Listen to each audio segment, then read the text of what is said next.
अस्सलामुअलैकुम नाजरीन। बाकी सिपाही जिनकी नफरी ज़्यादा थी बैरक में गहरी नींद सो रहे थे।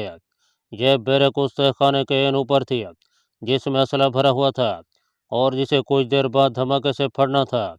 जाहिर है उन सिपाहियों में से किसी के बचने का सवाल ही पैदा नहीं होता था। अब सिर्फ इस कमांड के बड़े गेट पर गार्ड के 4 सिपाही बाकी रह गए थे। मेरी जीप एक तरफ गैराज में छप्पर के नीचे दूसरी गाड़ियों के साथ खड़ी थी। मैं अंधेरे में दीवार के साथ लगकर चलता हुआ अपनी जीप तक आ गया। लाइट मशीन गन को जीप में अगली सीट पर रखा। जीप में बैठकर उसे स्टार्ट किया और आहिस्ता आहिस्ता चलाता बड़े गेट की तरफ आ गया। गेट बंद था। उसके आगे 2 गुड़ वाले सिपाही पहरा दे रहे थे। जीप की आवाज़ सुनते ही वो रुक गए और मेरी तरफ देखने लगे। मैंने उनके करीब जाकर जीप रोक दिया और लाइट मशीन गन उनकी तरफ फेंक कर तहक्कुमाना अंदाज में कहा, ये सब मशीन गन सीढ़ियों में किसने फेंकी थी? तुम इधर ड्यूटी देता है कि सोया रहता है? सुबह मैं स्क्वाड्रन लीडर साहब से कहकर तुम्हारा कोर्ट मार्शल करूंगा। दोनों सिपाही परेशान हो गए। वो मेरी शिकल और रैंक से वाकिफ थे। मैं जीप से उतरकर गार्ड रूम की तरफ बढ़ा और रौब से बोला, इस गन को गार्ड रूम में मेरे सामने रख दो। चलो। एक सिपाही ने सब मशीन गन उठाई, दूसरे ने डबल मार्च करते हुए गार्ड रूम का दरवाज़ा खोल दिया। जब दोनों गार्ड रूम में आ चुके तो मेरा हाथ जेब में गया। रिवॉल्वर बाहर निकला। रिवॉल्वर की नाली ने पहले एक और फिर दूसरा शोला उगला और दोनों सिपाही वहीं ढेर हो गए। फायर की आवाज़ बैरक तक पहुंच गई थी, मगर अब मुझे उसकी परवाह नहीं थी क्योंकि वहां क़यामत का धमाका होने वाला था। मैंने ऊँधे मुंह पड़े हुए दोनों सिपाहियों के सर मशीन गन के बट मार मार कर कुचल डाले ताकि ये बाद में मेरे खिलाफ कोई बयान न दे सकें। मुझे शुबा था कि मुमकिन है धमाके में गार्ड रूम बच जाए। अब मेरा रास्ता साफ था। गार्ड रूम से निकलते हुए मैंने बैरक की तरफ निगाह डाली। बैरक में अंधेरा छाया हुआ था।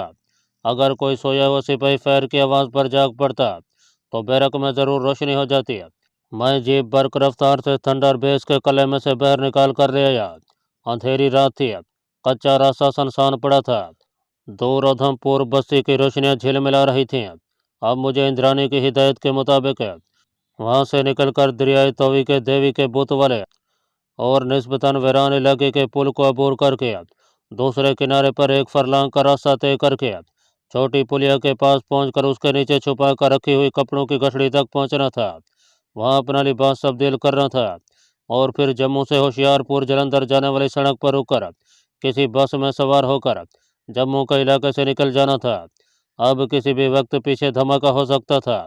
मैं जीप को तेजी से भगाए लिए जा रहा था। बड़ी सड़क पर आकर मैंने जीप को एक तरफ करके रोक लिया। मेरे दिल में अचानक उस खदशे ने सर उठा लिया था कि अगर धमाका न हुआ, अगर प्लास्टिक की आग से बमों की नोजल को कोई नुकसान न पहुंचा तो क्या होगा? मेरा सारे का सारा मिशन नाकाम हो जाएगा और फिर 2-1 रोज़ में यहाँ से थंडर हैक हेलीकॉप्टर हज़ारों फुट की बुलंदी पर उड़कर मेरे वतन अजीज़ के एक शहर की तरफ प्रवास शुरू कर देंगे और वहाँ नाकाबिले तराफी नुकसान करने के बाद वापस आ जाएंगे। मेरी आंखें अंधेरे में नजर आने वाले टीले के सियाह हेवले पर जमी हुई थी, जिसके पस मंजर में आसमान पर सितारे चमक रहे थे। ईजानी कफियत से मेरे होंठ बार बार खुश्क हो रहे थे। मैंने जीप सड़क से उतार कर एक तरफ दरख्तों के नीचे अंधेरे में खड़ी कर रखी थी। मैं बेचैनी से अपनी उंगलियों को मरोड़ने लगा। कभी होंठों को काटता, कभी उड़कर जीप के पीछे आ जाता और कभी दरख्त की आड़ लेकर थंडर बेस के टीलों को तकने लगता। अचानक मुझे किसी ने जोर से धक्का दिया। मैं मुंह के बल आगे को जमीन पर गिर पड़ा। जल्दी से उठा, मगर फिर गिर पड़ा। जमीन डोल रही थी, मगर जलजला नहीं था। टीले के अंदर 2 भयानक धमाके हुए थे, जो इतनी शिद्दत के थे कि जमीन ऊपर नीचे हो गई थी और मैं उछलकर दोबारा गिर पड़ा था। मैंने दरख्त के तने के गिर्द बाजू डालकर उसे जोर से पकड़ लिया। मेरी निगाहें दूर टीले पर लगी हुई थीं। धमाके अभी तक हो रहे थे। फिर एक ऐसा धमाका हुआ कि दरख्त ने मुझे झटक कर परे फेंक दिया। अब जब मैंने टीले की तरफ देखा तो वो एक आतिशफशां पहाड़ की तरफ फटकर आग और अंगारे उगल रहा था। आग के शोले आसमान को छू रहे थे। देखते ही देखते इर्द गिर्द का मैदान सियाह धुएं और आग के उड़ते हुए शरारों से भर गया। मैं जल्दी से जीप स्टार्ट करके वहां से निकल गया। मेरा रुख दरियाई तवी के बुत वाले पुल की तरफ था। यह पुल वहां से जुनूब की जानब 1.5 मील के फासले पर था। मैं पक्की सड़क से उतरकर कच्ची सड़क पर जा रहा था। मैंने पीछे निगाह डाली। आसमान आग के शोरों से सुर्ख अंगारे की तरह देख रहा था। मुझे इस अजीम कामयाबी पर बेहद खुशी हो रही थी। मेरा मिशन कामयाब हो गया था। तय खाने का सारा असला धमाकों से फट चुका था और थंडर हाक हेलीकॉप्टरों के बच रहने का सवाल ही पैदा नहीं होता था। सारे का सारा टीला आतिशफिशां पहाड़ी की तरह आग की लपेट में था। मेरी जीप दरियाई तवी के किनारे पहुंच गई। मैंने इंजन को चलते रहने दिया और खुद नीचे उतर आया। सब मशीन गन जीप की अगली सीट पर ही पड़ी थी। मैंने ब्रेक हटाकर गियर लगाया और जीप को छोड़ दिया। देखते ही देखते रात के अंधेरे में जीप दरिया में गिरकर गायब हो गई। देवी के बुत वाला पुल खाली था। मैंने भागकर पुल अबूर किया। दूसरे किनारे पर आकर कच्चे किनारे से हटकर दरख्तों में उतर गया और सूखी घास में से गुजरता आगे बढ़ने लगा। मुझे छोटी पुलिया तक जाना था। अभी तक मुझे कोई इंसान रास्ते में नजर नहीं आया था। टीले की जानिब आसमान सुर्ख था। आग अभी भड़क रही थी। टीला अभी तक आग उगल रहा था। किसी वक्त किसी हल्के से धमाके की आवाज़ सुनाई दे जाती थी। मैं अंधेरे में गौर से देखता हुआ सूखी झड़ियों में आगे बढ़ रहा था। इंद्रानी के कहने के मुताबिक मुझे एक छोटी पुलिया नजर आ गई।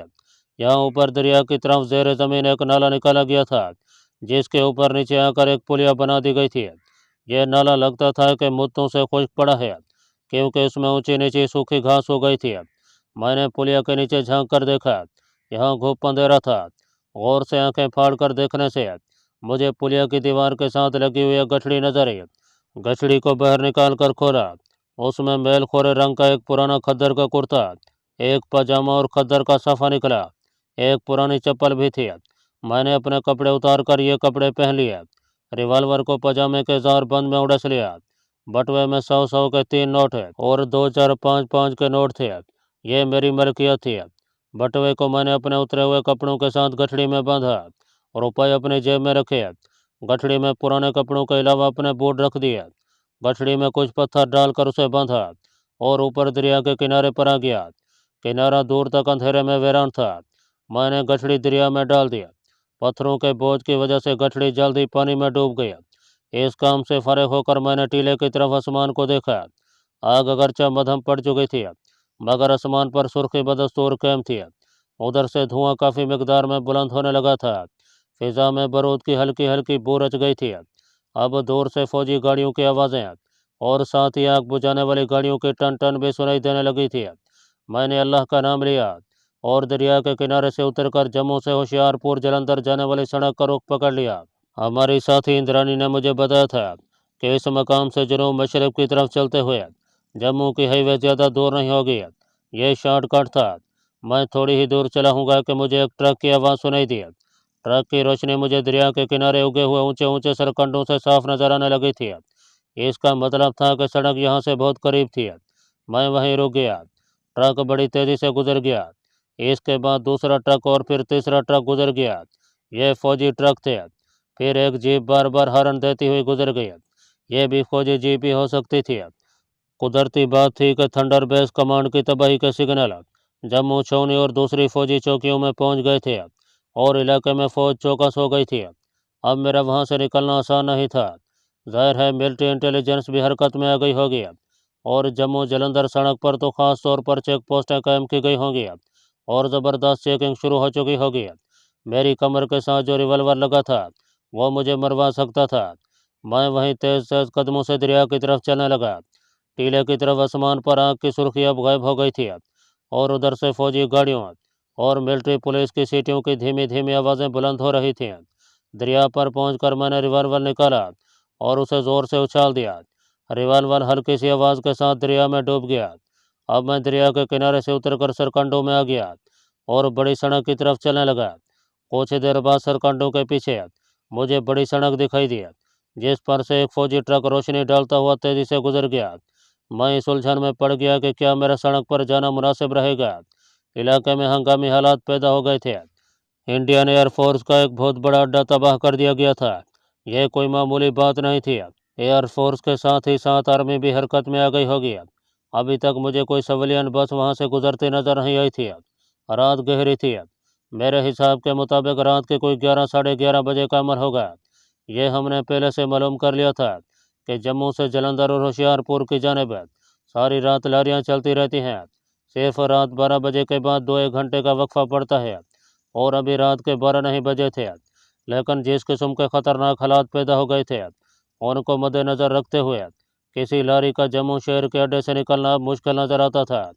गिड़गिड़ाहट की जोरदार आवाज़ सुनाई दी। मैं सरकंडों के पास ही बैठ गया। मेरी नज़रें आसमान पर थीं। सितारों भरे आसमान पर से शोर मचाता हुआ एक हेलीकॉप्टर गुजर गया। उसका रुख थंडर बेस वाले टीले की जानब था। जम्मू शहर में मुझे कोई नहीं जानता था।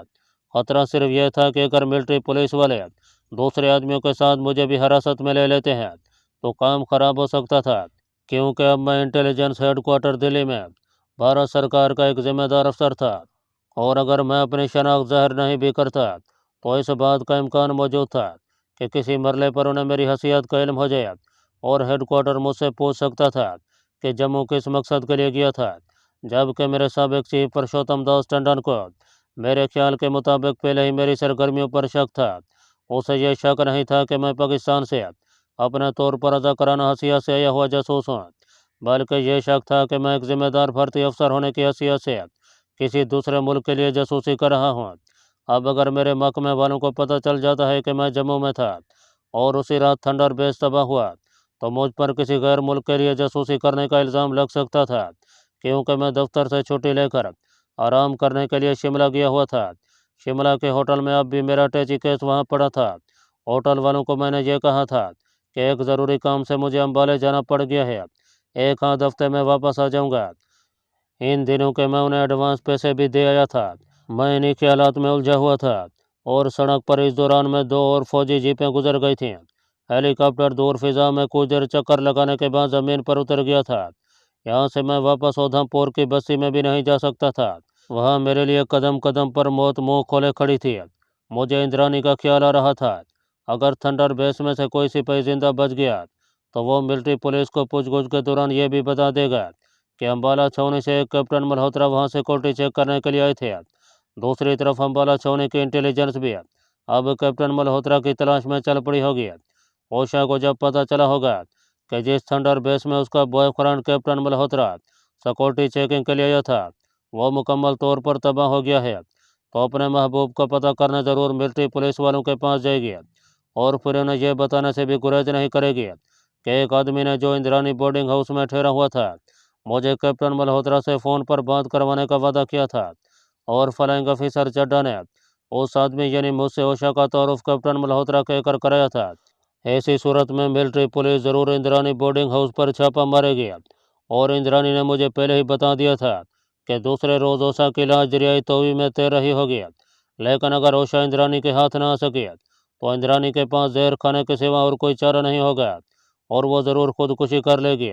इन हालात का तकाजा यही था कि मैं उधमपुर और जम्मू शहर से जितनी जल्दी हो सके दूर निकल जाऊं। मैं सरकंडों में छुपकर सड़क से थोड़ी ही दूर बैठा हुआ था।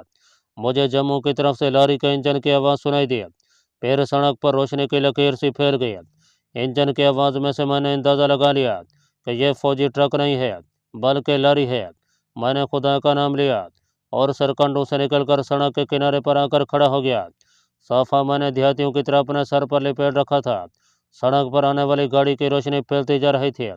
मेरे दिल में यह धड़का भी लगा हुआ था कि कहीं यह फौजी ट्रक न हो। अगर यह लॉरी थी तो इसे रोकने के लिए ज़रूरी था कि मैं सड़क के किनारे पर खड़े होकर उसे हाथ का इशारा करूं। मैंने खुदा पर भरोसा करते हुए सड़क किनारे पर आकर हाथ से इशारा करना शुरू कर दिया। मेरी खुशनसीबी कि यह फौजी ट्रक नहीं बल्कि लॉरी थी। खुदा जाने सिख ड्राइवर के दिल में क्या ख्याल आया कि उसने लॉरी सड़क की एक तरफ रोक दिया, वरना आधी रात को ड्राइवर कम ही गाड़ी वीरान जगहों पर रोकते हैं। मैं लॉरी में घुस गया। लॉरी ज़्यादा भरी हुई नहीं थी, मगर जितने मुसाफिर थे जाग रहे थे। इसकी वजह उधमपुर के इंडियन फिज़ाया की चौकी की तबाही थी। वो सब टीले वाली फौजी चौकी की तबाही की बातें कर रहे थे। उनमें से किसी को यह मालूम नहीं था कि उस टीले के नीचे 8 जदीद टेक्नोलॉजी के हामिल हेलीकॉप्टर और इसराइली हवाबाज भी थे। वो टीले वाली चौकी को असले का डिपो समझ रहे थे जो किसी कश्मीरी मुजाहिद या पाकिस्तानी कमांडो ने उड़ा दिया था। मैं भी उनकी गुफ्तगू में शरीक हो गया। हिंदू लाला कह रहा था, महाराज यह सारा काम पाकिस्तानी जासूसों का है, अब तो वो जम्मू तक घुसे हैं। दूसरा डोगरा हिंदू बोला, हमारी सरकार भंग पीकर सो रही है, कहते हैं टीले में एक एटम बम भी था जो फट गया। एक सिख ने उसे झड़ते हुए कहा, ओए एटम बम तेरे बाप ने वहाँ रखा था, एटम बम फटता तो तुम कैसे जम्मू से जिंदा बच निकलते। मैंने कहा, महाराज हमारी सरकार को चाहिए कि इन पाकिस्तान जासूसों को पकड़कर दरियाए तवी के पुल पर फांसी दे। एक और मुसाफिर ने नींद में जमाई लेते हुए कहा, महाराज वो काबू में तो फांसी दे सरकार, वो तो जंगलों में ही गायब हो जाते हैं। इस पर सिख ड्राइवर ने एक गाली हवा में उछाली और कहा, बस करो ये, आगे फौज की चौकी आ रही है, मुझे फौजी भी नजर आ रहे हैं। मैं अपनी जगह पर बैठा बैठा चौंक पड़ा। जिसका डर था वही कुछ होने वाला था। लारी सड़क पर भागी जा रही थी। अब उसकी स्पीड कम होने लगी थी। मैंने ड्राइवर के सामने वाले शीशे में से गर्दन उठाकर देखा।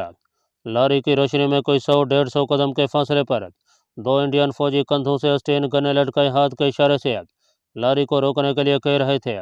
मैंने सोचा कि लारी के रुकते उतर कर भाग जाऊंगा। यह इस तरह भी फैसला था।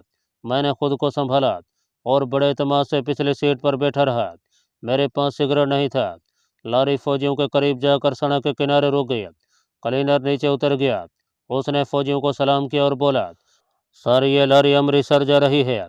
फौजियों ने हाथ के इशारे से क्लीनर को एक तरफ हट जाने को कहा और खुद लारी के करीब आ गया। सिख ड्राइवर खिड़की से गर्दन बाहर निकालकर खामोशी से देख रहा था। सड़क के किनारे चूलदारी लगी थी, जिसके बाहर 4 फौजी भी चौकस खड़े थे। चूलदारी में से एक नौजवान फौजी निकलकर लारी के पास आया।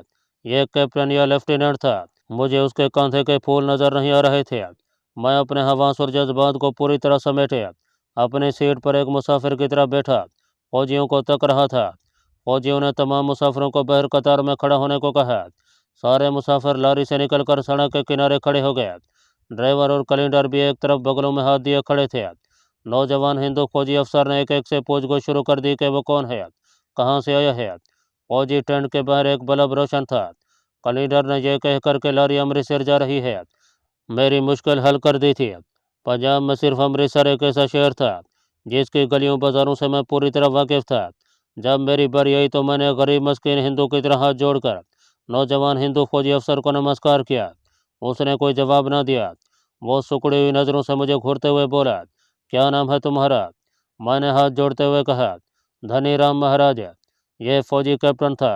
उसके कंधे पर 3 फूल थे। उसने अपने हवलदार को इशारा किया।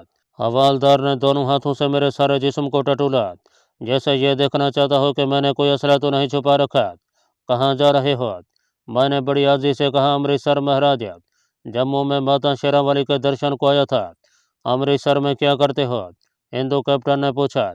मैंने इस मस्कीन लहजे में कहा, महाराज जी गुरु बाजार में स्कूल की कापियों स्लेटों की दुकान करता हूँ। गरीब हूँ, 2 बच्चे हैं, पत्नी स्वर्गवासी हो गई जी। हिंदू कैप्टन ने पूछा कि मैं जम्मू से कापियाँ स्लेटें भी खरीद कर ले जा रहा हूँ क्या? मैंने झट कानों पर हाथ लगाया और कहा, महाराज मैं माता शेरावाली की यात्रा को आया था जी, व्यापार वहार करने नहीं जी। हिंदू कैप्टन आगे बढ़ गया। अब वो दूसरे सिख मुसाफिर से कुछ पूछगछ करने लगा। मैंने दिल में खुदा का शुक्र अदा किया। पीछे वाकया ऐसा भयानक हो गया था कि फौज किसी भी शख्स को पूछगछ के बगैर आगे नहीं जाने देती थी।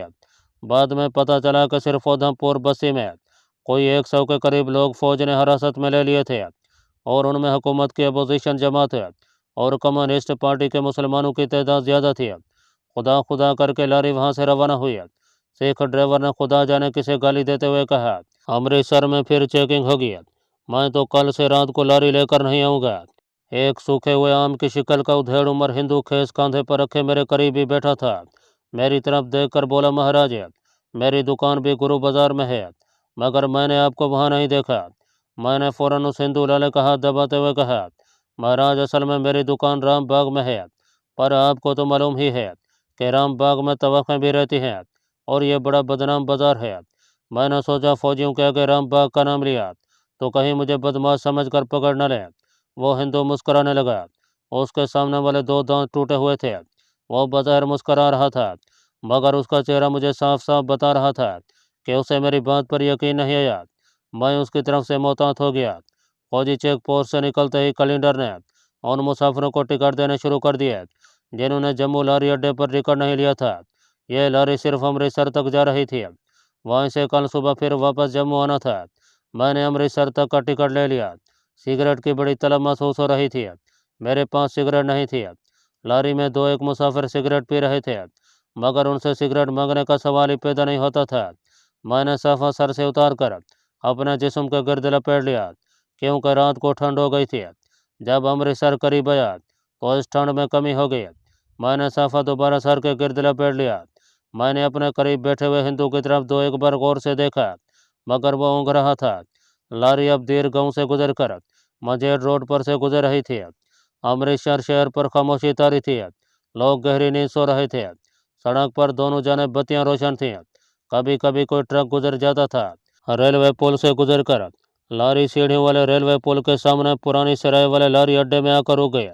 मैं भी दूसरे मुसाफिरों के साथ लारी से बाहर निकल आया। सिगरेटों वाला खोखा खुला था।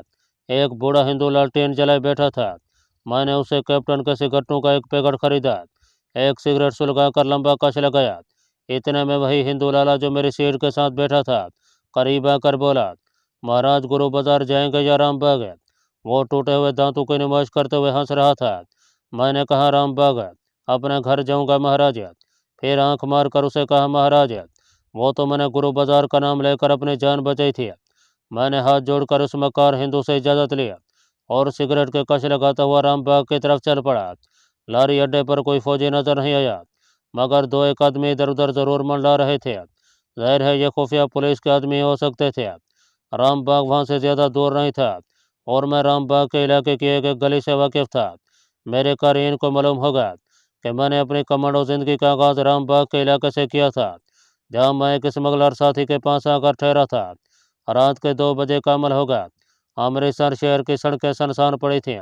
कभी कभी दूर से किसी कुत्ते के भौंकने की आवाज़ आ जाती थी। मैं हाल बाजार वाले फुआरे के करीब आया तो यूं ही पीछे मुड़कर देखा। एक बार तो मेरे पांव तले से ज़मीन खिसक गई। वही हिंदू लाला जिसको मेरी बात का यकीन नहीं आया था, एक खद्दरपोश सदरी वाले आदमी की तरफ झुककर उसे कुछ कह रहा था। वो सदरी वाला आदमी मुझे जाते हुए तक रहा था। ये आदमी खुफिया पुलिस के सिवा और कोई नहीं हो सकता था। इसका सबूत मुझे उस वक्त मिल गया जब मैंने परल सिनेमा के करीब से गुजरते हुए कुछ मुड़कर देखा तो वो सदरी वाला मेरे पीछे पीछे चला आ रहा था।